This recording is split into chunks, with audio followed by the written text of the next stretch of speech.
Hi friends, this is another income tax update. With the advent of globalization, there are several requirements in the income tax made vis-a-vis foreign remittances. Now, there may be several different type of remittances, but for so much compliances, two forms have been specified as per the Income Tax Act Rule 37, that is Form 15CA and Form 15CB. This is solely for the purpose of foreign remittances only. Now, what is 15CA?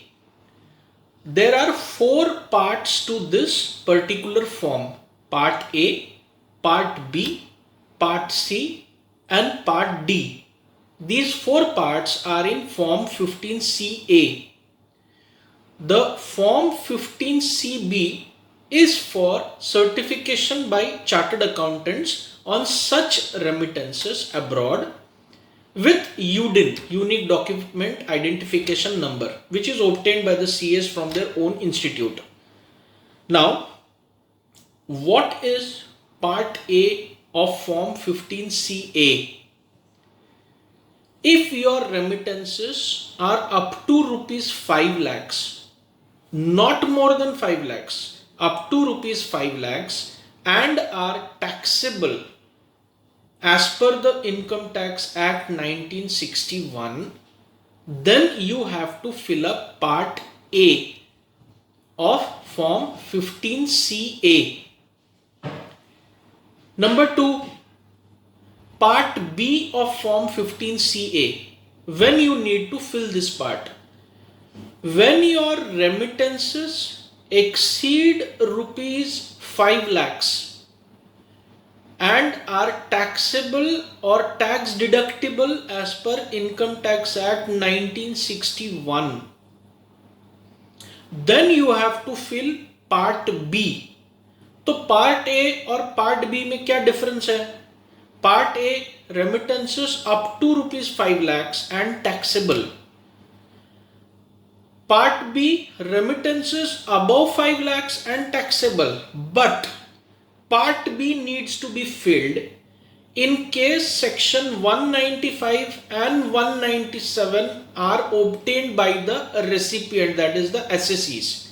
195 is obtained by non-resident Indians for lower deduction of taxes, and Section 197 certificate is obtained for nil deduction of taxes at source from the assessing officer of the recipient entity, that is person, individual, HUF, company, whatever.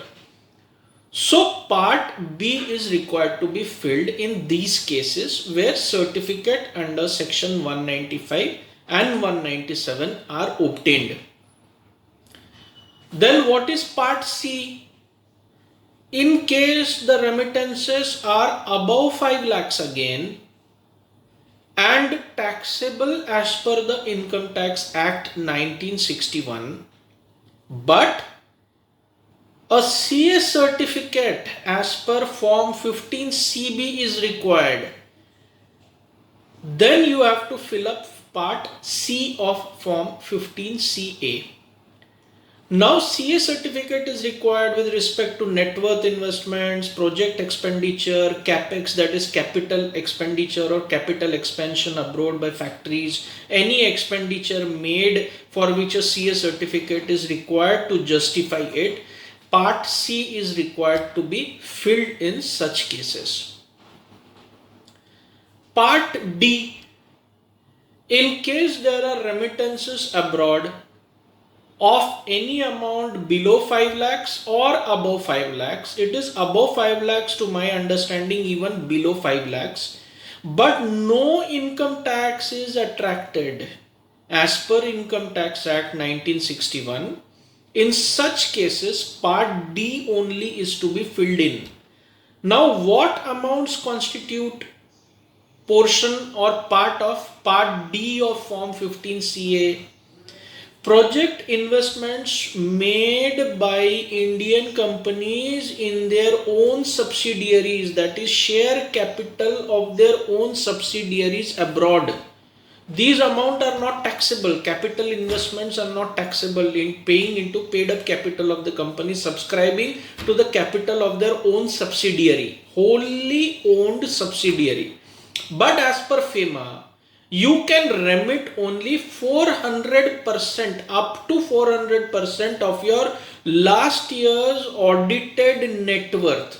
Above this, you cannot remit in your own subsidiary abroad also.